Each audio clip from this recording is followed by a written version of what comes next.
Poor girl took a homeless man to her ex's wedding, not knowing he was a millionaire. And what he did shocked everyone. Before we begin, let us know in the comments, what city are you watching from? Enjoy the story. Lucia Mendoza opened the mailbox like she was bracing for a ticking time bomb. Not that she had a real reason. Most of her mail lately was either overdue bills or pizza flyers, but something in the air told her this wasn't going to be a good day. And she was right.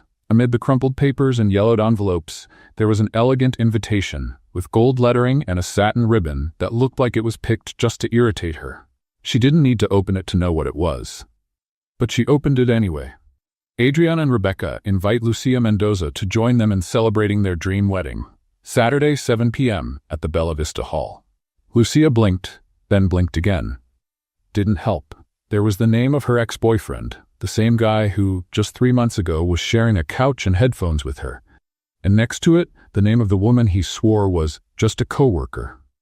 She sat on the low wall by the building entrance as if her legs had stopped working. "Wedding," she murmured. "A wedding?" It felt like the universe had set up a whole stage just to humiliate her. First the breakup, with that tired speech about needing to find myself. Then the Instagram pictures showing Adrian finding Rebecca at some resort pool. Now, an invitation to watch them get married? At Bella Vista Hall, no less? The place she dreamed of getting married in since she was 15? Lucia jumped up. She stormed back to her apartment, tossed the invitation on the kitchen table, and stared at it like it had just insulted her. He's going to see. I'm going to that wedding, and I'm taking a date who'll make Rebecca trip over her heels. She had no idea who this date would be. But that was a problem for tomorrow's Lucia. Today's Lucia was busy reliving painful memories. In the hours that followed, Lucia did what any reasonable person would do. She opened a box of chocolates, put on a romantic comedy, and pretended she wasn't silently planning a social revenge mission. But as the credits rolled and the sugar started to make her sick, a crazy idea began to take shape. She didn't need a real boyfriend. She just needed someone who looked better than Adrian. Tall, mysterious, maybe someone who looked like he'd been to Europe, or at least knew how to wear a suit. The problem? Lucia didn't know anyone like that, and she definitely didn't have the money to hire a handsome extra. The next day, after another failed attempt to get her old job back and a reminder from her mom that revenge doesn't put food on the table, Lucia went for a walk. She didn't know where she was going. She just needed some air. That's when she saw him. Near the entrance of a fancy restaurant, a man was sitting on the ground, leaning against the wall. His hair was messy, his beard unshaven, and his jacket was way too worn for the warm weather. But somehow he seemed calm. He watched people pass by like he was observing aliens in a documentary. Lucia slowed down. Something about him caught her attention. He wasn't holding out his hand, asking for money, or looking sad. He was just watching, with the eyes of someone who'd seen too much to act surprised anymore. She stopped. "Hey, you okay?" The man looked at her. Slowly, with a peaceful expression. His eyes were blue, intense, but not proud. "Depends on what you call okay," he replied, his voice rough, deep, almost teasing. Lucia laughed, surprised by the answer. "You've got no shoes? And you look like you lost your way home." "I lost more than that," he said with a shrug. "But now I'm just enjoying the quiet." "Got a name? Do you remember it?" He hesitated. For a moment, he seemed to weigh his answer, like he was choosing which version of the story to tell. "Dylan." Lucia smiled. "Dylan, huh? Sounds like a soap opera character. And you sound like a reporter looking for a headline to get promoted." She let out a laugh. "Close. I'm a former stationery store clerk, recently unemployed, and with a wedding invitation that's been keeping me up at night." He raised an eyebrow. "Now that's a modern-day tragedy." She crossed her arms. "You up for a challenge?" "What kind of challenge?" "Come with me to a wedding, this Saturday. I'll give you a shower, clean clothes, and real food. All you have to do is stay by my side and look incredibly interested in me." Dylan blinked, slowly. "Is this a date or identity theft?" "It's a temporary job," Lucia replied with a smile. "And you look like you've got free time." There was a moment of silence. He studied her face, like he was trying to figure out what she was hiding. But strangely, Lucia felt like he was the one hiding something. "What's the salary?" she asked. "A dinner, a clean bed, and a hot shower. And maybe, if everything goes well, a stylish suit on loan. Dylan pretended to think for a few seconds. And what's the risk? Having fun, and seeing me blush if someone asks how we met. He smiled. For the first time, it was a real smile. Well, why not? Lucia blinked. Seriously? You seem way too fun to say no to. She held out her hand. He shook it firmly. At that moment, Lucia had no idea she was signing the craziest deal of her life, and that this Dylan was a lot more than he seemed, but that she'd find out later. Lucia didn't really know what to expect when she brought a stranger home, but it certainly wasn't this. Dylan, the man she had hired with a strange offer on the sidewalk outside a restaurant, walked beside her like he'd done it 100 times. He didn't seem nervous or curious or even surprised by the idea of going to a strange woman's home. Worse, he acted like it was completely normal. When they arrived at Lucia's small apartment, 2 cramped rooms with yellow walls and furniture inherited from her great-aunt, he just took off his shoes at the door and said, "Got any coffee?" Lucia blinked. "You move fast." "I run on caffeine," he said, tossing his worn backpack on the floor like he was a regular guest. She made the coffee, still feeling like she might be dreaming. And maybe she was. After all, who in their right mind picks up a man off the street to pretend to be their wedding date? But when she put the cup on the table and saw Dylan sit on the couch like a retired diplomat, the doubt came back. "Okay," she said, crossing her arms. "First, I need to lay down a few rules." Dylan nodded, serious. "Of course. Let's make this crazy deal official." She held back a laugh. "First, you can't disappear before Saturday. Second, no making up stories about aliens, cults, or international crime. Third, you need to act like a guy completely in love with me. Intense looks, quiet compliments, that kind of thing." Dylan took a sip of coffee and smiled. "Is this an acting test or an emotional trap?"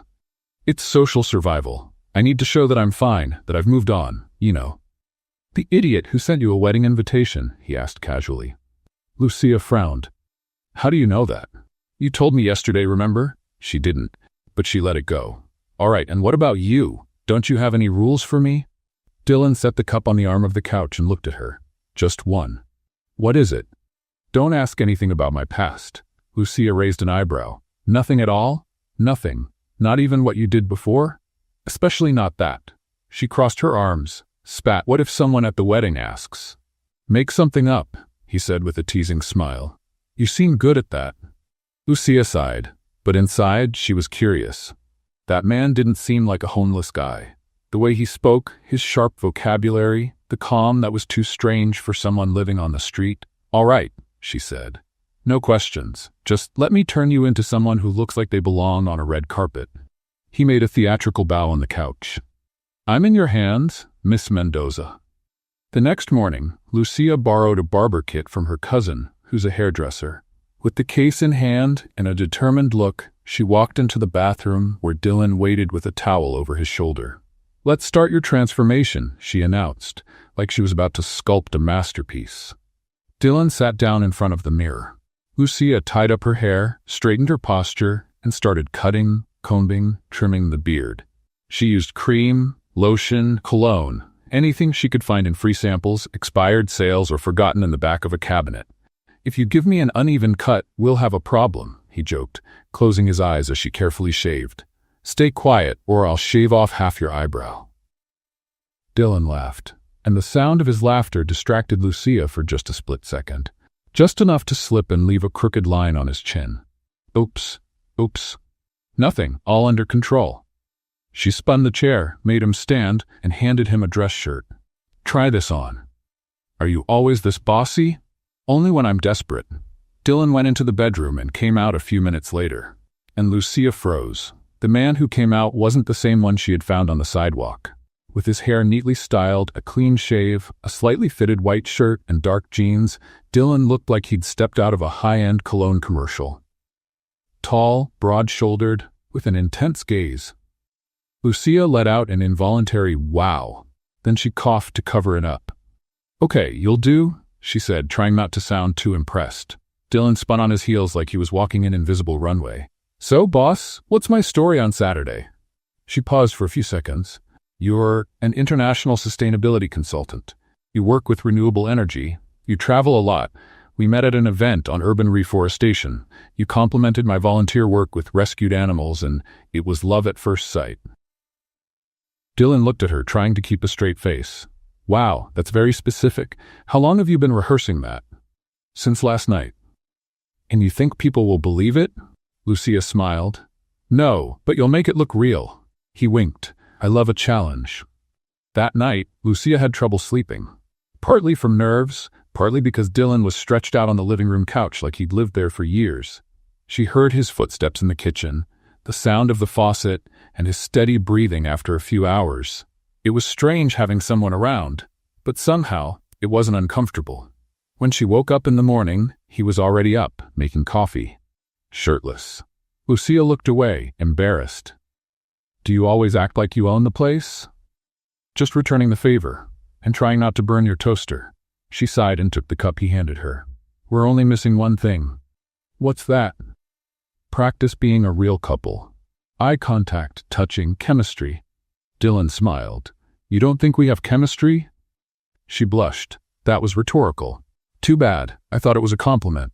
Lucia shook her head, laughing, and for a moment she forgot it was all just a crazy plan. It felt almost real. It was Saturday. Lucia Mendoza stood in front of the mirror, trying to convince herself this was just another social event, like a birthday party or a school reunion, with champagne, spotlights, and the presence of the ex-boyfriend who broke her heart and didn't even leave the Wi-Fi paid. She smoothed out the emerald green dress borrowed from her cousin, who swore it brought out her eyes. Though Lucia had her doubts, since her eyes were basic brown and the fabric felt like it could rip with any deep breath. Dylan walked out of the bathroom, adjusting the cuffs on his navy blue shirt and the tie Lucia had put together, with the help of an internet tutorial. He looked so at ease in that outfit. It was hard to believe that just days ago, he was sleeping on the street and washing up in public fountains. "Ready?" she asked, trying to hide her nerves. "Always," he replied, with a half-smile that seemed custom-made to shake her emotional balance. In the taxi on the way to the venue, Lucia almost changed her mind 3 times. A voice inside her kept shouting that this made no sense, that it was crazy, that she was about to embarrass herself even more. Then Dylan casually took her hand. "It's gonna be fine, Lucia," he said, sincerely. "You've got this." She took a deep breath. "Or everything's out of control," which, for me, is kind of the same thing. The Bella Vista Hall was lit up like a movie set. White curtains, flowers hanging from the ceiling, soft music, and waiters moving with trays like dancers. Walking in arm with Dylan, Lucia felt all eyes turn toward them. Some in surprise, some out of curiosity, and a few with pure mockery. But no one said anything. Yet, they walked down the main hallway to the guest area. The host greeted them with a rehearsed smile, asked for their names, and scribbled something illegible. Lucia was about to look for a quiet corner when she heard a familiar voice. "Lucia?" It was Adrian. She turned around slowly, as if bracing for impact. There he was, in a flawless suit, hair perfectly styled, and that same expression like he thought the world revolved around him. "Wow," he said, looking at Dylan. "Didn't expect to see you here." Lucia smiled. "The invite said I was welcome, and I never miss a chance to celebrate someone else's love." Dylan gave Adrian a firm handshake. "I'm Dylan, Lucia's partner." Adrian seemed to choke on his own breath. "Partner? Like boyfriend?" Dylan looked at Lucia and winked. "Something like that." "We met at a sustainability event," Lucia added. "He works with urban reforestation, an ecologically passionate soul." Adrian blinked, confused. He didn't seem to know whether to laugh or get annoyed. "Interesting," he said. "Lucia, Rebecca's gonna love seeing you. She's always admired you." Admired or envied? Lucia thought, but she smiled. "I can't wait." They sat at a table near the dance floor. Dylan acted like he was used to events like that. He knew how to use the silverware, made quiet compliments about the menu, and even chatted with a couple of business people about sustainable investments, with a confidence Lucia definitely didn't expect. "Where did you learn all this?" she whispered between bites. "On YouTube," he replied, not changing his tone. She laughed, but she wasn't sure if he was joking. When the music stopped, everyone turned to the main staircase. Rebecca appeared, walking in a white dress with enough sparkle to light up a stadium. She smiled like someone who just won an award, and knew she deserved it. Let the show begin, Lucia murmured. Rebecca walked over to their table. Lucia, she said, dragging each syllable with fake warmth. I'm so glad you came, and who is this Greek god? Lucia smiled with Oscar-worthy self-control. This is Dylan, my boyfriend. Rebecca looked Dylan up and down. Then she smiled, but her eyes said something else. A pleasure, she said. Where are you from? Norway, he answered right away. But I grew up here. My father was a diplomat. I prefer a simple life, but she dragged me here. Rebecca widened her eyes. How interesting. She turned around and walked off, looking like she needed a moment to process. Lucia covered her mouth to keep from laughing out loud. You just made up an international background. It was that, or say I lived under the North Avenue Bridge. I don't know which one's less likely. Dylan looked around. Do you want to dance? Now? Now is always a good time. She hesitated, then agreed. On the dance floor, under the dim lights and soft music, he pulled her close. Not too close, just enough for their eyes to meet. Are you having fun? He asked. I'm surprised. By what? By you. I'm full of surprises, Lucia. She was about to respond when the main microphone turned on. Adrian stepped onto the stage with a glass in hand. Before the official toast, he said, his voice slightly slurred, I want to thank a few special people. Friends, family, and of course, my dear Lucia Mendoza. Everyone turned to look at her. Lucia felt the ground drop beneath her. A wonderful woman, Adrian continued. We had our time, our story, and it's nice to see you've moved on, with a Norwegian. Some people laughed. Lucia stood up, swallowing hard. Excuse me, I need some air. She stepped out into the garden. Her heart was beating too fast. Seconds later, Dylan appeared. Are you okay? He did that on purpose, she said, angry. He wanted to embarrass me. And you handled it like a queen. She let out a nervous laugh. This is all crazy, Dylan. I made up a boyfriend, brought you to a fake wedding, and now I'm hiding in a garden. Sometimes, a little crazy is the only way to stay sane. She looked at him. He was so close, so calm, so far from the mess she'd made. Who are you, really? Dylan paused for half a second. A man who hates weddings, but for some reason I'm really enjoying this one. Lucia opened her mouth to ask more, but the answer would have to wait.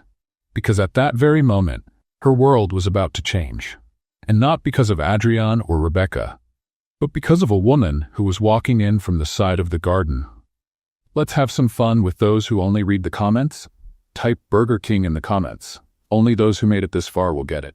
Now, let's get back to the story. A woman looked at Dylan for 2 seconds. Then said in a low voice, I know you. You shouldn't be here. Lucia slowly turned her head. The woman who had just entered the garden looked like she stepped out of a detective movie. Confident heels, a sharp blazer, hair pulled back in a tight bun, and an even sharper expression. I know you, she repeated, now staring directly at Dylan. He didn't react right away. He just looked at the woman with a slight lift of his eyebrow, like he was trying to remember where he'd seen her. I think you've got the wrong person, he said. In that calm tone, Lucia was beginning to recognize as his default defense. The woman crossed her arms. Really? Because you were a regular at the Navarro Tech front desk 2 years ago. Scruffy beard, shirts always a bit wrinkled, but hard to forget. Lucia felt a chill down her spine. Navarro Tech, that tech company? The woman nodded, still watching Dylan closely. And if I'm not mistaken, you weren't just some random visitor. Dylan took a deep breath, his expression unchanged. Ma'am, you're interrupting a private moment. I'm warning you, she said. Not everyone's forgotten who you are. With that, she turned and disappeared into the bushes, like she'd completed a mission. Lucia stared at Dylan for a long moment, trying to piece it together. But he didn't say a word. He just put his hands in his pockets and looked away. Who are you, really? Dylan, that's all you need to know. Navarro Tech, Dylan. That's not nothing. You told me not to ask about your past, but now your past is knocking on the door and in high heels.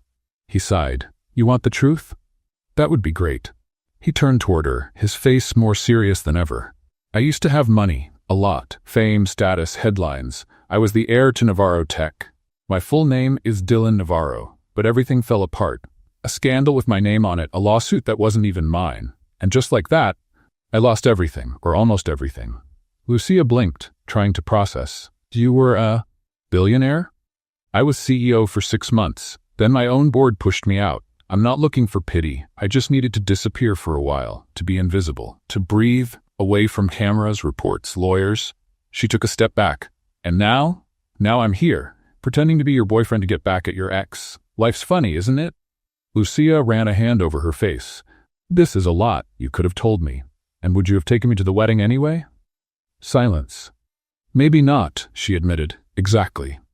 They walked back into the reception in silence. The party was livelier now, with people dancing, louder music, and glasses clinking everywhere. Lucia tried to act normal, but her mind was spinning. Dylan was an ex-billionaire, probably still more than he let on, and she was in too deep. That's when Rebecca showed up again, now with an even more curious look. Everything okay? You two disappeared. Fresh air, Lucia said, forcing a smile. We needed a little breather. I can imagine. I was just telling Adrian how intense you two seem. Dylan stepped forward. That's what happens when there's real chemistry. Rebecca swallowed hard. Lucia saw the discomfort in her eyes and for a second felt a guilty kind of satisfaction. But peace didn't last long. Someone bumped into Dylan hard, one of the groomsmen clearly drunk, and the wine glass he was holding spilled, staining his shirt red. Great, he muttered, looking down at his shirt. Lucia grabbed a napkin from the table and tried to blot the stain, but it was useless. Come on, the bathroom's this way. She led him down a side hallway. They entered a private restroom decorated with fake flowers and scented candles that felt more like false advertising. Dylan took off his jacket and unbuttoned his shirt, revealing a thin scar near his left shoulder. Lucia reached out before she could stop herself. Is that from a fall? He said too quickly. Dylan, it's just a scar. We all have them. She stopped. I don't know what's true or false with you anymore. Then believe what you feel. And what I feel scares me. He looked at her. There was something in his eyes she hadn't noticed before, a quiet vulnerability. Like underneath everything, there was a boy still trying to fix what had been broken. I can leave if you want, he said. Lucia shook her head. It's too late now. If you walk out, it'll look like I was dumped again. He smiled sadly. Then let's keep up the act. For now. Back in the hall, the dance floor was even more crowded. Lucia avoided direct stares, but the whispers were impossible to miss. Someone had recognized Dylan, and she knew it was only a matter of time before something bigger came out. Adrian got on stage again, now with Rebecca beside him, to give the official toast. Dear friends, he began, today we celebrate not only our love, but also the life that goes on, that reinvents itself. And second chances. Lucia felt his eyes on her. Dylan took her hand under the table. Just ignore it. I'm trying. Rebecca then grabbed the mic. And we want to thank everyone who came, especially those who brought a little drama. After all, what's a party without a plot twist? The crowd laughed, but there was tension in the air. Lucia took a deep breath. Things were getting out of hand. She stood up. Dylan followed her. Where are you going? Home. Before I become a meme. Wait. She stopped at the door. This whole thing started as a dumb idea. I know. But now, there are feelings involved. And part of me wishes you were just a regular guy. That this story was simple. I wish that too, Dylan said. But it's not. And she walked out. Dylan didn't follow her. Not yet. Lucia walked into the apartment like someone coming back from a battlefield. She kicked off her shoes into the corner of the room, tossed her clutch onto the table, and collapsed on the couch, still wearing the tight dress and with hairpins poking her scalp. The soft light from the kitchen reflected off the floor, and everything felt too quiet. She could still smell the party on her skin. Expensive perfume, fake flowers, and social tension. Rebecca's smug face, Adrian's sarcastic voice on the mic, and Dylan's eyes. That look stirred something in her, something dangerous. She sighed, took off her earrings, and let her head sink into the pillow. She wanted to sleep for 3 days and wake up believing it had all been just a bad soap opera script. But she didn't even get to close her eyes. The doorbell rang. Lucia froze. She got up slowly, still barefoot, and walked to the door. She looked through the peephole. Dylan. She hesitated. She wasn't sure she was ready for more questions without answers, or for the emotional mess he seemed to carry in his jacket pocket. But she opened the door. I thought it'd be better if we talked, he said, leaning on the door frame. Lucia crossed her arms. Are you going to tell me another half-truth? No, I came to say thank you. For what? For reminding me I can still be someone outside all the drama, for making me laugh, for letting me into your life, even if it started with a crazy moment. She sighed. Are you hungry? He smiled. Always. A few minutes later, they were sitting on the living room floor, sharing a pack of cookies and 2 mugs of tea that Lucia swore were expired. She had changed into a baggy sweatshirt, and Dylan wore a borrowed t-shirt with an astronaut cat on it. Nice pajamas, he said, taking a bite. Gift from my grandma. She thought I needed to stand out more. Well, she nailed it. I've never seen a cat so focused on floating in space. Lucia laughed, but her laugh quickly faded into a question stuck in her throat. Why did you stay on the street so long? You could have disappeared another way. I don't know, moved to another country, changed your name, lived in a cave. Dylan looked at his mug for a few seconds before answering. Because I wanted to understand what it's like to be invisible. Invisible? When everything fell apart, I realized I was surrounded by people who only cared about what I had. When I lost it all, they disappeared. Life on the streets showed me a different kind of truth. Harsh, ugly, but real. No one there wanted anything except to survive, and somehow I felt more human. Lucia looked at him. There was no drama in his voice. Just truth. So now what? Are you going back to that world? I don't know. Part of me wanted to disappear for good. But then, I met you. She looked away. You've really confused me, Dylan. A lot. I'm confused too. I still don't know if you're a hidden genius or just a functional madman. A bit of both. Lucia laughed again, this time with less weight in her chest. So where are you sleeping? I could go back to the shelter. I'm used to it.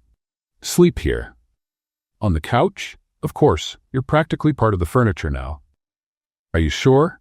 She nodded. Just don't snore, or I'll kick you out with a wooden spoon. The next morning, Lucia woke up to the smell of coffee.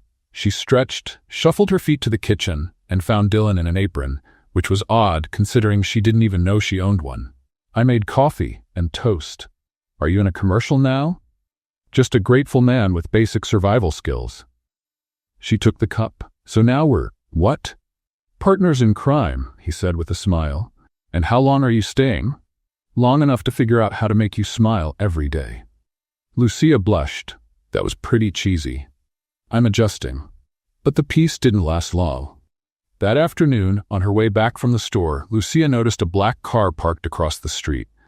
A man in a suit sat inside, wearing sunglasses and talking on his phone. She walked faster, trying to ignore it, but something in her gut tightened. Once inside the building, she looked out the window. The car was still there. Later, she told Dylan. His smile vanished instantly. Was it a black sedan, dark windows? Yes. Why? This might be complicated. Dylan. Maybe they're looking for me, or watching me. People who want me gone for good. People. Dangerous? He hesitated. I was hoping for more time. Time for what? To say goodbye properly.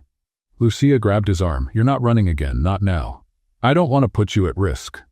It's too late. I'm already in this. Dylan lowered his head. Just give me one more day, Lucia. One last day with you. She nodded, not really sure why. Or maybe she knew, because part of her didn't want to imagine life without him anymore. The next day began with a strange feeling in the air, like something was about to happen. Lucia woke up even before her alarm went off, her heart racing and her thoughts all over the place.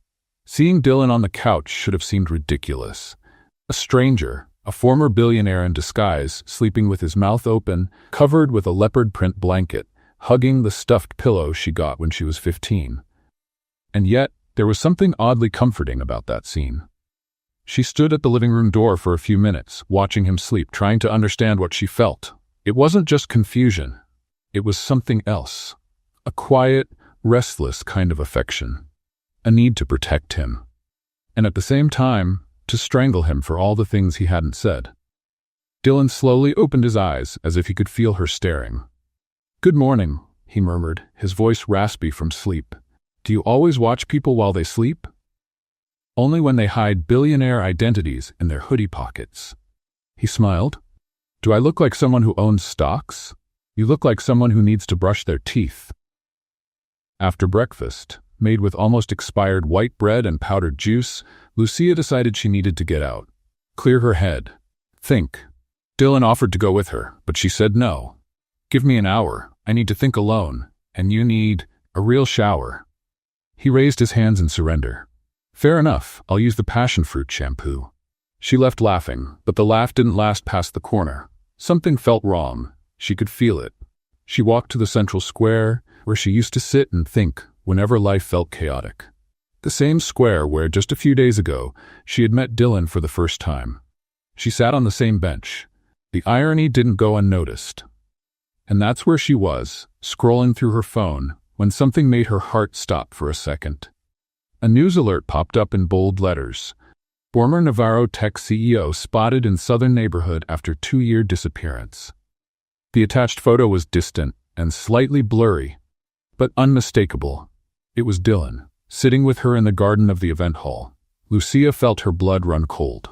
She looked around, half expecting photographers to pop out of the trees.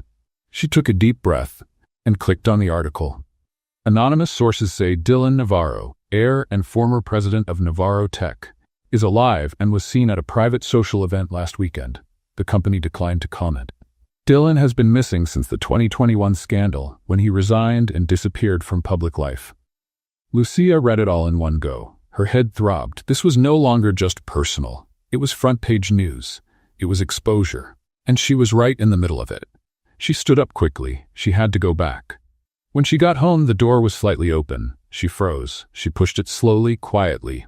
The living room was empty. So was the kitchen. Dylan? Nothing. Suddenly, she heard muffled voices coming from the bedroom. She quietly approached and put her ear to the door. I told you it wasn't the right time. She recognized his voice. Tense. You don't get to pick the time, Dylan. This is out of control. They're already closing in on you. If you don't act now, you'll lose everything again.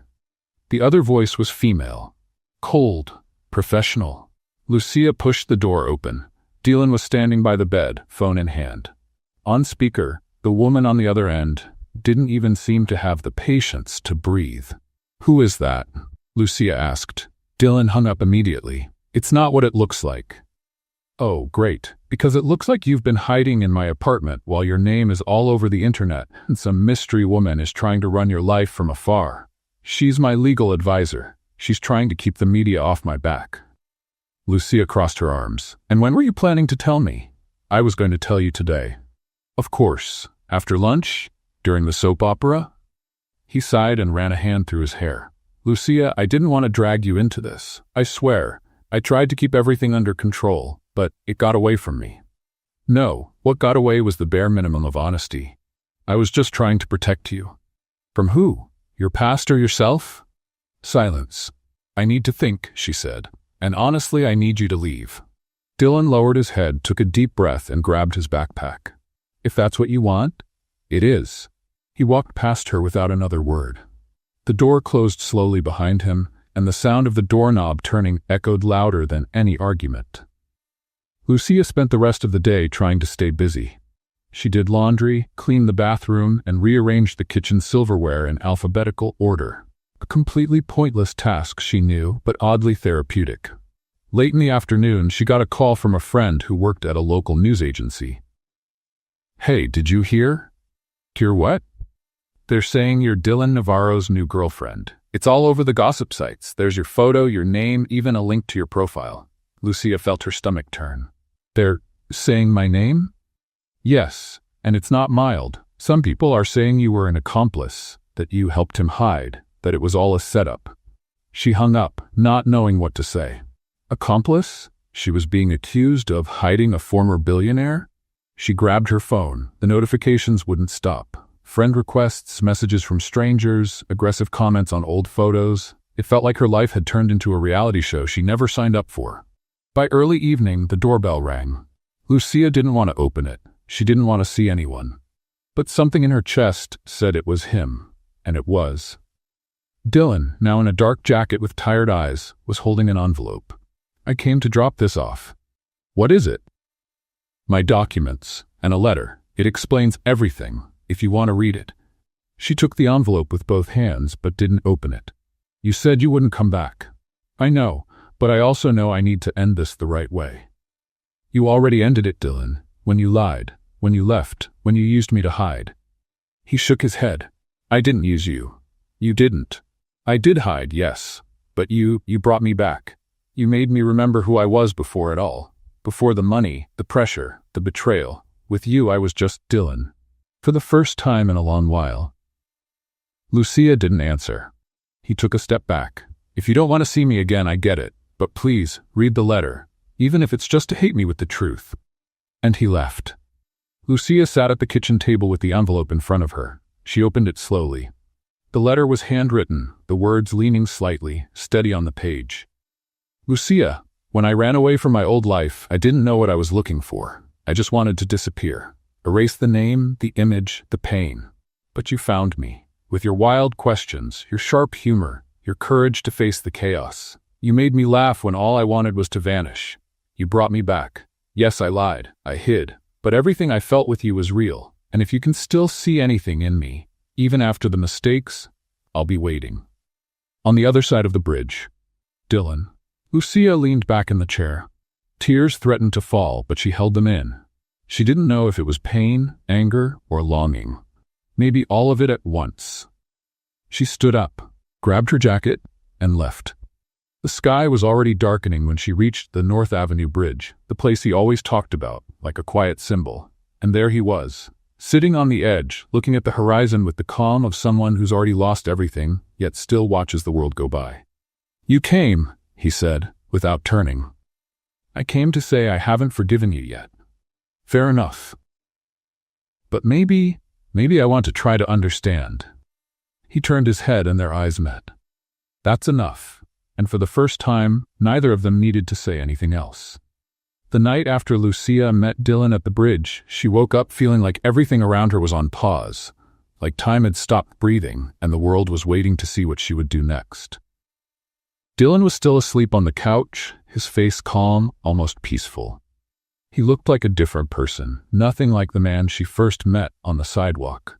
It was as if he was slowly taking off the armor that kept him hidden and becoming real again. But Lucia didn't feel ready. Inside, she was still at war. She closed the kitchen door gently, poured herself a weak cup of coffee, and sat at the table with her phone in hand. More messages. More notifications. Her name was still everywhere online. Gossip sites were speculating everything, from a secret romance with the rebel billionaire to conspiracy theories saying she was the mastermind behind his escape. This is getting out of hand, she muttered. And it was true. People were trying to add her mother on Facebook. Her old boss gave an interview saying he'd always suspected she had a double life. Someone had even created a fake Instagram account under the name Lucia Official Navarra. That morning, she made a decision. She had to disappear. Breathe. Think far away from all of it. She packed a small backpack, left a note on the fridge. I need some time. Don't look for me. I'll come back. And left without looking back. Dylan woke up a little later, with the smell of lukewarm coffee still in the air. He yawned, rubbed his face, and called out instinctively, Lucia? Silence. He got up, walked to the kitchen, saw the cup alone on the table and the note on the fridge. He read it once, twice, 3 times. As if on the 4th, it would say something different. No, he whispered. Not now. The call came just minutes later. It was Helena, his legal advisor. We have a problem. Another one? The wedding video leaked online. One of the groomsmen posted it in his stories and it got shared. The media already knows you're with her, and she's gone. I know. Dylan, this is serious. You're walking a fine line between staying under the radar and becoming an international scandal. If Lucia isn't found soon, the authorities will assume the worst. You think she ran away from me? I think she ran away from what this all became, from the weight you carry, from the spotlight. He pressed the phone against his ear. I'll find her. How? The same way she found me. On the other side of the country, in the small village where her grandmother was born, Lucia sat on the porch of a modest house, surrounded by plants, cats, and silence. Aunt Rosa, who had taken her in without asking questions, served her lemon tea and said things like, "Life only rushes when we try to slow down." Lucia had turned off her phone. She didn't want to see more headlines, messages, or questions. She needed to remember who she was before it all. Before the fancy dress, before the crazy plan, before Dylan. She needed to know if there was still a Lucia inside who wasn't tied to the word scandal. Every day, she walked to the church square and watched the older men play dominoes. Sometimes she'd write scattered thoughts, memories, and phrases in a spiral notebook. And she tried hard not to think about that crooked smile, that deep voice telling her she had brought him back. But she couldn't help it. Dylan was in everything, in the clouds, in the songs, in the little gestures, and even far away, it felt like he was still by her side. Meanwhile, Dylan did what he did best. He investigated. He found old photos of Lucia with her grandmother, searched Aunt Rosa's name in public records, and in less than 24 hours, he knew she had relatives in a village 300 kilometers from the capital. But he didn't take a helicopter or a luxury car. He went by bus, just like she would. He got off at a dirt road station with a backpack and a borrowed hat to avoid being recognized. He walked through the simple streets, asking about a short girl with wild hair who talks to herself while walking. Finally, an older woman pointed to the house with lavender pots on the porch. "There, but take it slow. That girl's got a bruised heart." He thanked her and walked up. Before he could knock, the door opened. Lucia looked at him in silence. "How did you find me? You taught me how to look." She looked away. "You should be hiding. You're taking a big risk coming here." "I've already risked everything. One more thing won't change much." "Dylan, please let me speak." She nodded slowly. "I know I made mistakes. I kept too much from you, dragged you into a storm you didn't ask for. But even with all the chaos, every moment with you was real. You lied. I lied about who I used to be, but not about who I am with you." Lucia took a deep breath. "I ran because I got scared I'd lose myself in all this madness. And I ran because I didn't want to be anyone anymore, but you made me want to come back." Silence. Aunt Rosa's voice echoed from the kitchen. "If you're going to propose, wait until the coffee's ready." Lucia laughed, and something inside her cracked. Or maybe it healed, or both. She opened the door fully. "Come in, but if you get dramatic, I'll make you do the dishes." In the days that followed, Dylan stayed at Aunt Rosa's house. He helped in the garden, burned the toast at breakfast, and was officially adopted by one of the house cats. Lucia still didn't know what they were. A couple? Friends? Two emotional runaways trying to find themselves? But she knew her heart felt lighter when he was around. One night, sitting on a bench in the square, Dylan pulled an envelope from his pocket. "This is what's left of my share in the company. A full buyout offer. If I sign, I cut all ties, and I can start over. From scratch. Why haven't you signed? Because I need to know if you'd be part of that new beginning." Lucia was quiet. "I don't know if I can promise anything. I just know I don't want to keep running." "Me neither." She held out her hand. He placed the pen in it. And there, under the soft yellow light of an old street lamp, Dylan Navarro stopped being an heir, a CEO, a runaway, and became just Dylan again. 2 weeks later, the scandal vanished from the headlines. Navarro Tech released an official statement confirming the former president's voluntary departure and the closure of all open investigations. The media moved on as soon as a new celebrity decided to get married 3 times in 1 week. Lucia went back home, and Dylan went with her. This time, like he belonged, he no longer slept on the couch, nor hid his scars. They didn't have everything figured out. Didn't know what the future held, but they had the present. And that was enough, until a new envelope arrived in the mail. Lucia picked it up, read it out loud, and her eyes widened. The City Council of Culture invites Lucia Mendoza and Dylan Navarro to receive the Social Action Medal for their community project. She choked up. "What project?" Dylan smiled. "Aunt Rosa gave me an idea. Remember the cats, the garden, the tea, and your quotes in the notebook?" "Yes. We're starting a cultural center in the neighborhood, a welcoming space, with art, food, plants, and cats." Lucia blinked. "You built a social project based on my aunt? And on your heart?" She looked at him, trying to seem upset. "You're impossible. And you chose me anyway." At the award ceremony, simply but nicely dressed, they walked onto the stage holding hands. The presenter smiled. "And to think this all started with a wedding invitation." Lucia laughed. Dylan pulled her close and whispered, "Can I do this now?" "Do what?" He got down on one knee. The audience gasped. Lucia froze. "You're kidding." "No, I'm finally living." He opened a little box. Inside 2 hand-carved wooden rings. No diamonds. No big show. Lucia Mendoza, will you marry me? No exes, no mansions, no headlines. Just me, you, and the beautiful mess we make work. She laughed. This is so ridiculous. I know, but it's so us. And she said yes. If someone had told Lucia Mendoza 3 weeks earlier that she'd be receiving a social action medal next to a former billionaire disguised as a homeless man, and that he would propose to her with hand-carved wooden rings, she would have laughed so hard she'd choke on her own spit.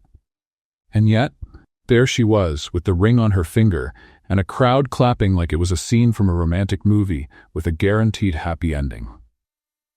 But Lucia knew. Life didn't come with background music or smooth closing credits. Real life had fine print, and she still needed to read it carefully. Are you sure about this? Lucia asked, sitting cross-legged on the living room couch. She was wearing an old high school t-shirt and holding a cup of mint tea. Dylan stood in front of her, a button-down shirt open over a white tee, looking calmer than usual. Sure about what? About all of this. Us. The project. The marriage.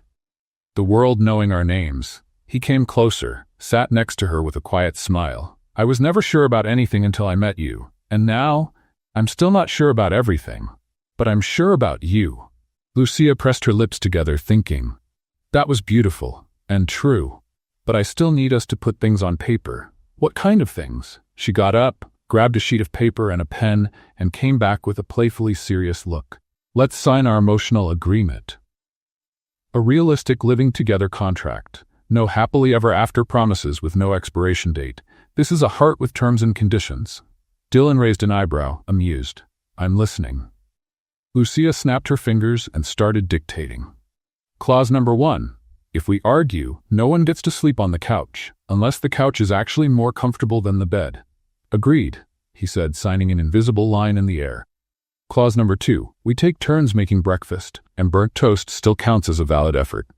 Deal. 3. Secrets must be shared eventually, preferably before they become public scandals. You mean my past? Yours, mine, ours. If you ever find out I'm heir to a lunchbox factory, I want you to know right away.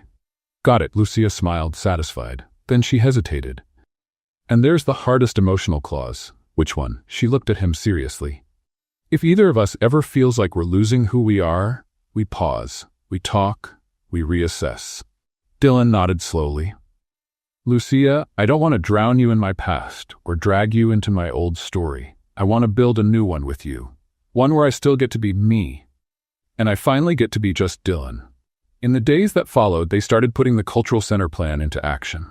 Aunt Rosa's house, once just a quiet refuge, became the heart of the project. In the front, they built a small space for art workshops, a mini library, and a wall with inspiring quotes, all taken from Lucia's old notebook. Dylan handled the structure, the contacts with local nonprofits and businesses.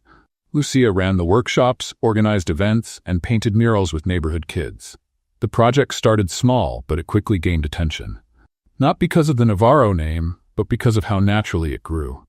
Everything there had soul, purpose, and truth. But success brought more than applause.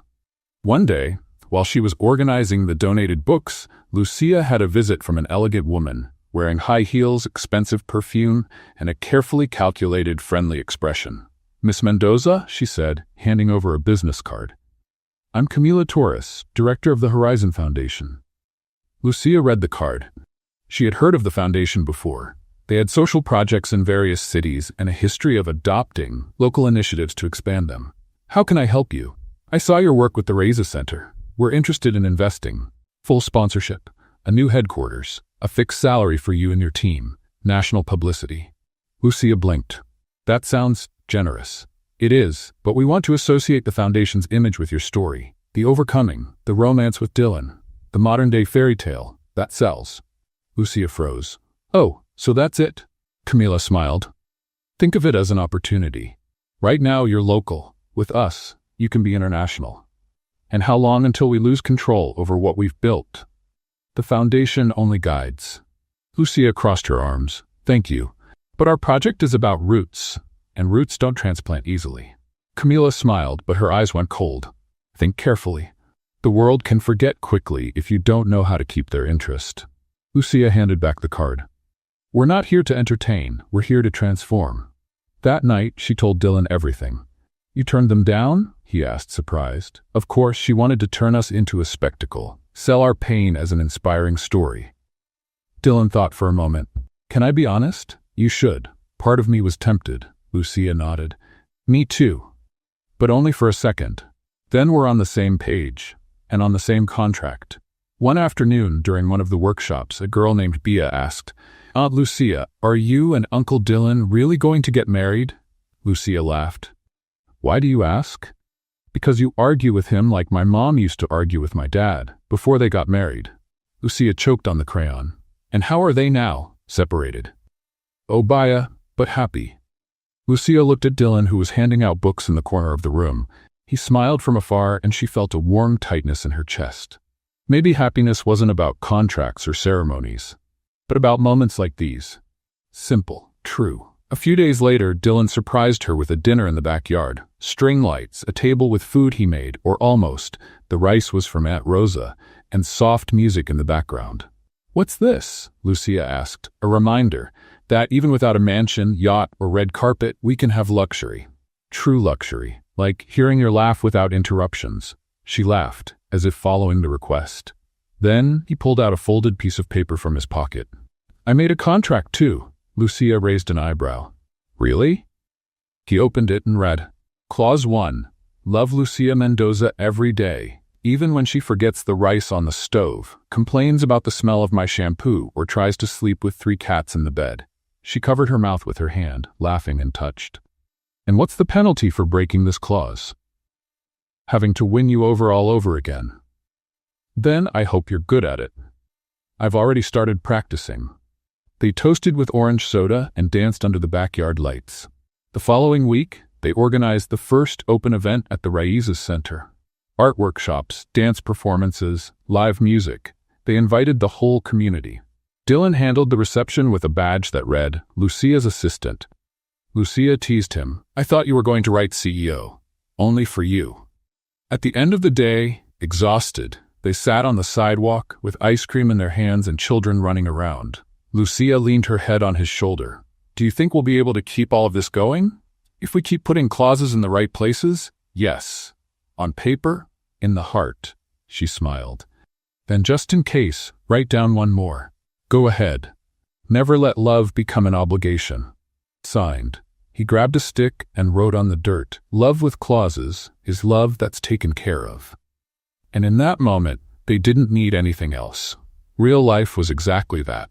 Messy, intense, full of spelling mistakes, but with sentences worth underlining. Lucia Mendoza was never a fan of audiences. Since she was a child, she'd hide behind the curtains during school performances and pretend to have a stomachache to escape group projects involving microphones. So, the idea of speaking in front of 200 people at a formal ceremony made her hands cold and her stomach twist. Let's have a little fun with those who only read the comments. Type Pepsi in the comments. Only those who made it this far will understand. Now, let's continue with the story. Still, there she was, wearing a burgundy dress, subtle makeup, and a pair of heels borrowed from her cousin. Trying to look natural as the last guests arrived at the auditorium of the Fundación Cultura Viva.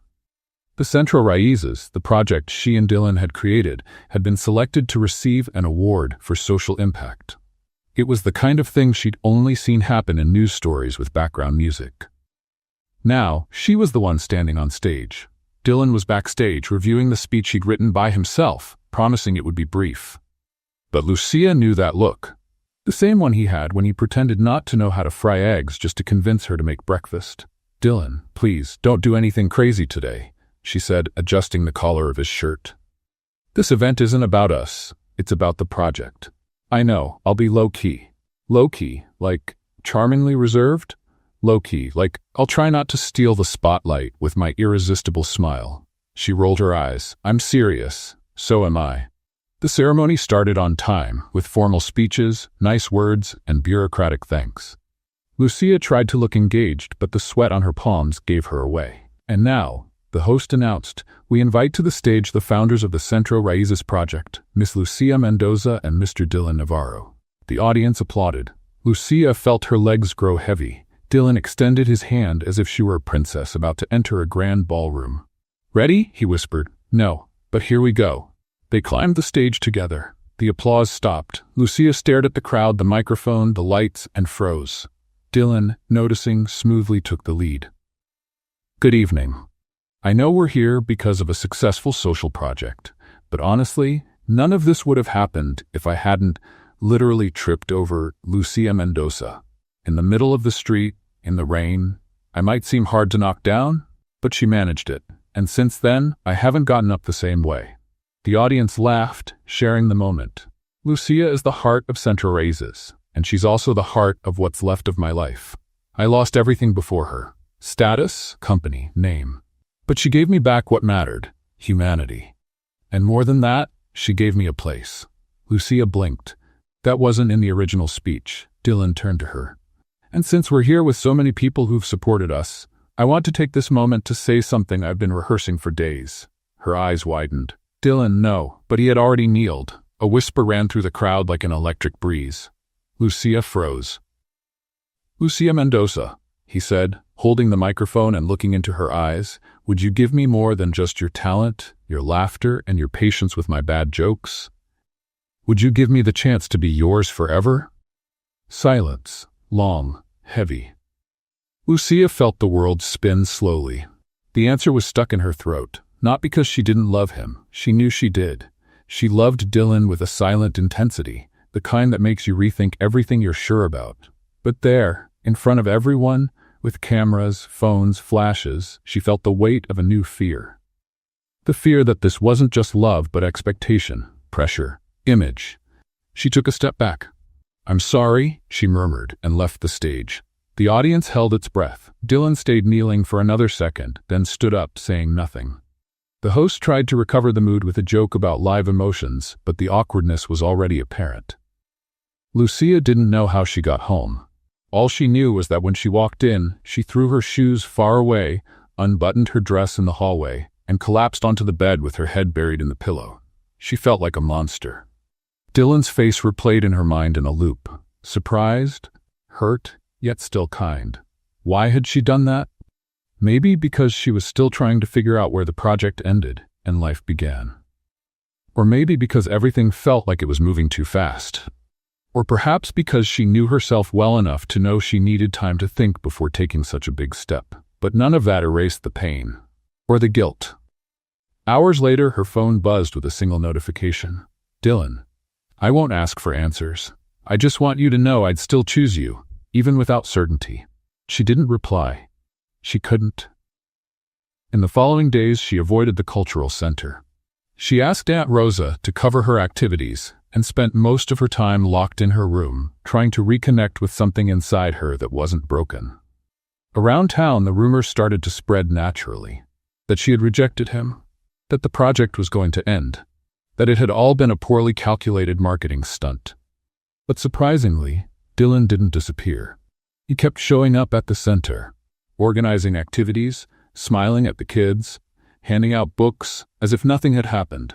Lucia watched from afar through the window of the room whenever she could, and every time she saw him, her chest tightened just a little more.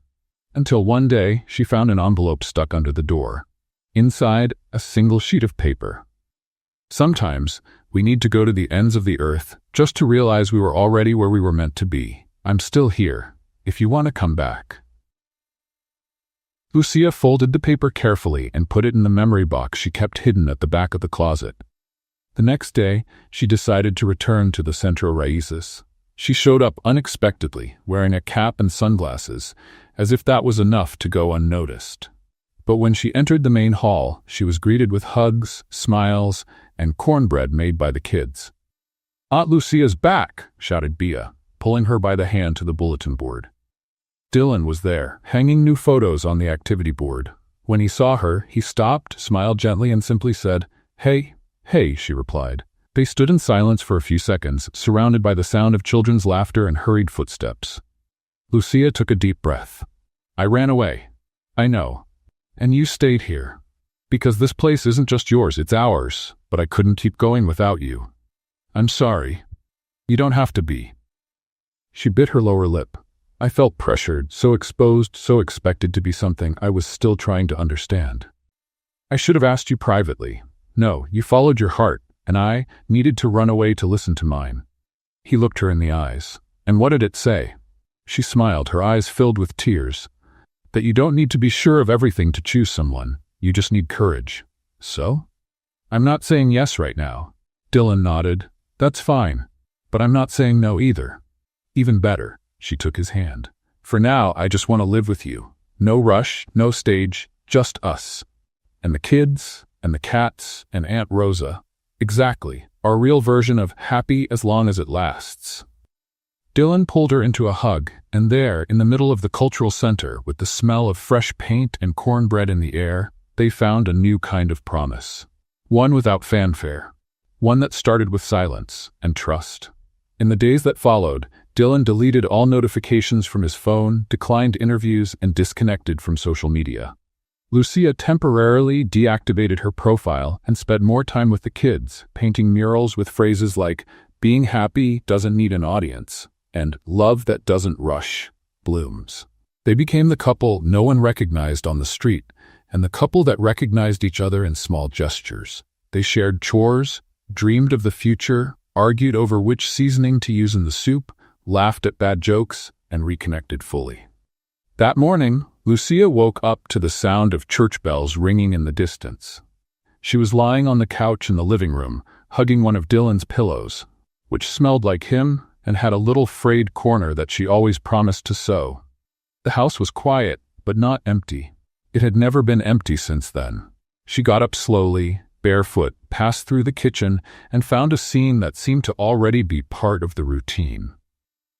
Dylan preparing coffee with the care of a French chef, wearing the apron with lemon print that Aunt Rosa had given him as a living together prize. "Did you sleep well?" he asked without turning around. "I slept enough to dream." "With what?" "With a life where things make sense." He chuckled softly. "You want sense? You'll have to swap this coffee for chamomile tea and 5 therapy sessions." "Too late, I'm already addicted to the chaos." He turned around, holding 2 steaming cups. "Great, because we've got another dose coming." Lucia raised an eyebrow. "Why? What did you do?" "Nothing, but I got an email from a publisher." She choked on the smell of coffee. "A publisher?" Someone heard about Central Raíces, the public marriage proposal, and the no that was the most polite rejection of the century. They want to turn it all into a book, a real love story in a world of filters and performances. Lucia sighed. "They want to turn our life into a romance script?" I told them we weren't interested, but they insisted. They even suggested a ghostwriter to work with us. This is going too far. I agree, but he looked at her with that mischievous look. What if we told our version? Our way? No glamour, no making things up, just the truth. The stumbles, the fears, the hugs at the wrong time. The contract with clauses. The cakes you burn. Hey, he laughed, a book that inspires without lying, that talks about loving someone without turning them into an unreachable ideal. Lucia was silent for a few seconds. And if they get it wrong? Then we'll fix it. But at least the story will be ours. She sighed. Let's think about it later. Right now, I want to live a real chapter without needing to revise it. In the weeks that followed, life returned to a light but no less intense rhythm. Lucia went back to teaching art at the center, and Dylan set up a small mobile library with a cart he built himself, the bibliocaro, as the kids called it. It was a blue-painted wheelbarrow with wide wheels and compartments for books, games, and notebooks. They would push it through the neighborhood streets, offering free reading in parks and bus stops. The project slowly became a part of the city's landscape. But one rainy afternoon, something unexpected happened. Lucia was walking home alone, after picking up paint for a new workshop. She was crossing a narrow street, her feet soaked and the bag slipping from her hand, when she heard someone call her name. Lucia Mendoza? She turned around, instinctively ready with a defensive answer. 2 men in suits were leaning against a discreet car, holding briefcases. We're from the legal department of Navarro Holdings. We need to talk to you. About what? About Mr. Dylan Navarro and the estate that still legally belongs to him. Lucia furrowed her brow.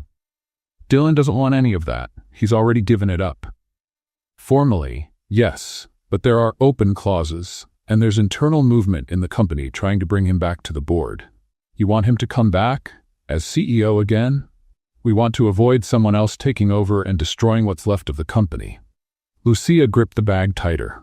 Then why are you telling me this? Because, from what we know, you're the one who can convince him of anything. She took a deep breath. That's not true. It may not be, but he listens to you. Lucia spent the whole night turning the situation over in her mind. She didn't want to drag Dylan into it, but she also knew that if she didn't say anything, she might regret it later. He deserved to make the decision himself. The next morning, she told him everything. Dylan listened attentively without interrupting. They said that? He asked at the end. That I should go back to the company? That you could save it. Or watch it be destroyed by people who only care about profit. He stood up, walked to the window, and stood silent for a few minutes. I don't know if I can go back, he said, finally. That place, there's so much that hurt me. But there's also so much of what you built. He turned around, hesitant. Do you think I should? Lucia approached slowly. I think you should choose based on what you feel, not what you think you should do. And if I want to try, then try. But do it for yourself. And know that, no matter what happens, you're not the same man you were before. You're the Dylan who carries books in a blue cart and fights with cats for space on the couch. He smiled. And you? I'll be here, taking care of the kids, the paints, and the mess we leave behind.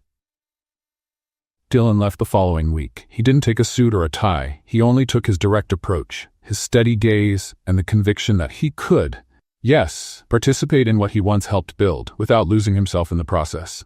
Lucia saw him off at the bus station. The goodbye was brief, without tears. When will you be back? When it's over. That's vague. I know. Are you scared? I am, but I'm more afraid of not trying. Then go, and come back whole. During his absence, Lucia kept herself busy. She organized workshops, set up a new bulletin board with collages made by the kids, replanted the center's gardens, and started writing about the days. About everything. Not like a journal, but like a map, a trail, something Dylan could follow back. He called every night. He told her about the meetings, the reactions, the surprises. The company was in crisis, but the board was divided. There was resistance, but also hope. I think they want change. They just don't know how to call it. Call it real life, she answered, and show them you don't need a tie to be heard. After 11 days, Dylan came back. Lucia waited for him at the bus stop, with the Bibliocaro parked beside her. So, she asked as he stepped off. He smiled, tired but at peace. I'm not going back as CEO, but I agreed to be a mentor to the new director, and I'll oversee the transition, from afar, the way I believe in. And they accepted.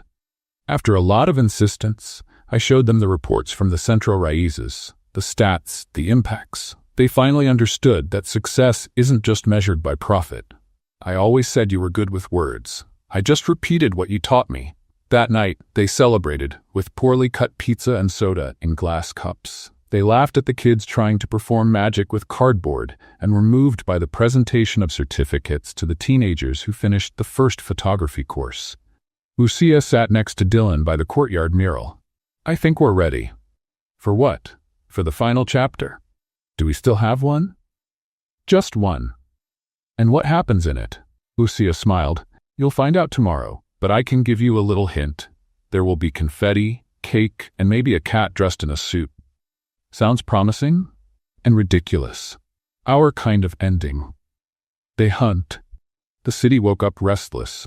Not because of political news, not because of business scandals, nor because of the weather forecast that had been wrong once again.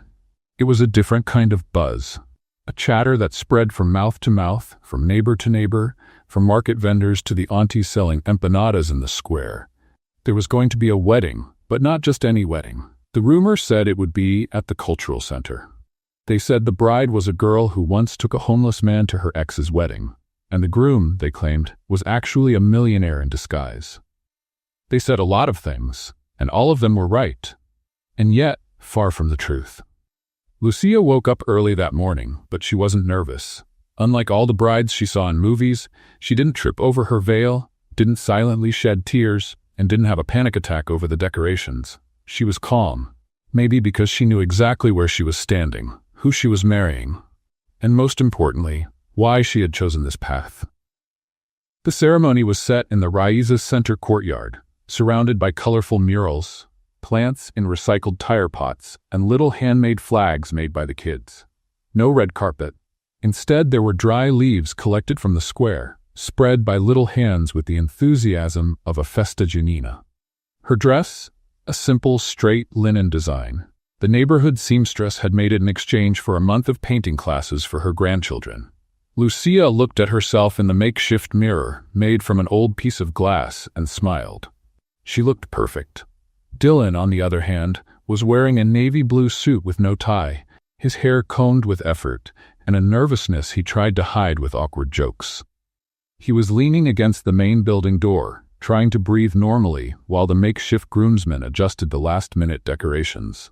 Bia, the curious girl who was always asking if Dylan and Lucia were getting married, ran in with a cardboard box. "Uncle Dylan!" The cat ran away again. "What?" "Tico. Aunt Lucia said he was going to be the cat of the rings, but he climbed the fence and went after a pigeon." Dylan rubbed his forehead. "Okay, new plan, you're going to take the rings." Bia smiled from ear to ear. "Really?" "Yes, just don't run after pigeons too." She laughed and skipped off. The music started with an out-of-tune guitar played by one of the teenagers in the music workshops. The chairs were filled with a chaotic mix of neighbors, friends, volunteers, and curious people who came to check if it was really true. Lucia entered beside Aunt Rosa, who wore a floral dress and a hat much too big for the occasion, but perfectly suited to her personality. "Remember," Aunt Rosa whispered as they walked, "a wedding isn't a promise of paradise. It's a battle partnership. Choose your battles and your jokes carefully." Lucia smiled. Dylan was standing, waiting for her with moist eyes, not from nervousness but from fulfillment, as if finally everything was in its place. "You really came," he said when she stopped by his side. "Only because I knew Tico would run away." "I thought you were going to change your mind again." "I almost did, but I realized this isn't about certainty, it's about courage." "Then let's go with courage." The ceremony was led by Helena, Dylan's legal advisor, who had ditched the heels and suit for a yellow linen dress and a beaded necklace made by one of the kids. "We are here," she began, holding the microphone with a genuine smile, "to celebrate something you don't see every day. A love that survived doubt, the press, a runaway cat, and even a public rejection in front of an uncomfortable audience." The crowd laughed. Dylan and Lucia did too. "This couple doesn't need eternal promises," Helena continued. "They need clear agreements, emotionally revisable clauses, and lots of humor. Because, if there's one thing I've learned from them, it's that love only survives if we remember to laugh between one crisis and the next." Bia appeared running with a cushion holding 2 simple silver rings, made from recycled silver by a community artisan. Dylan picked up his ring and, looking at Lucia, said, "I promise I won't run away when the dishes pile up or when the bills arrive. I promise to listen to you, even when I don't understand a thing you're saying. I promise to choose you, every day, even on the hard days." Lucia held his hand firmly. "And I promise not to expect answers for everything. I promise to be honest, even when it's tough. I promise to take care of your silence and share mine. And most of all, I promise to laugh at your bad jokes. As long as you laugh at mine too." They exchanged rings to spontaneous applause and emotional hugs. Nothing about it was conventional. Everything was deeply true. The party was, as expected, a delightful mess.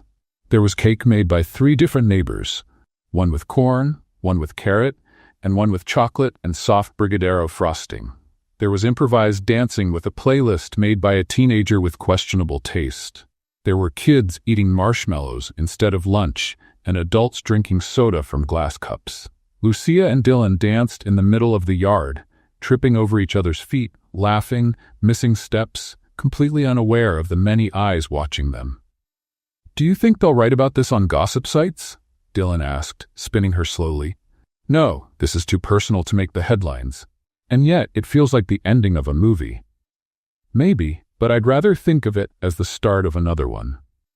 Later, while they were collecting chairs, Lucia found Dylan sitting on the steps at the entrance, his jacket on his lap and bare feet. "Running away from the mess?" "Trying to hold everything here," he said, tapping his chest. "My whole life, I thought I needed everything to be someone. Today, I realize all I needed was a little ground, a roof, and you." She sat down beside him. Do you still miss everything you left behind? Some things, but I've learned that peace is too expensive when you pay for it with your own identity. And who are you now? A man who had everything, lost everything, and found what really matters in the middle of the sidewalk. She rested her head on his shoulder. I've changed too. Before I wanted to prove I was strong, independent, invincible. Today I just want to fall knowing someone will help me get back up. I'll help you. But I warn you, I might fall with you. Then we'll fall together and get up laughing. Their wedding didn't make the cover of a magazine. No TV network showed up. No celebrity posted a picture. But in the months that followed, more than 20 new kids started attending the center. A new mural was painted with the hands of all the volunteers, and a recycling project became a local reference thanks to a simple idea from Dylan. Turn what's discarded into something beautiful. Lucia started teaching writing workshops for women in the community. Dylan created a mentorship network for young social entrepreneurs, and the Biblio Caro, which had wobbly wheels, was replaced by a colorful van nicknamed Biblio Ferg. Sometimes the past knocked on their door. A curious journalist, a business proposal, an old acquaintance from the company.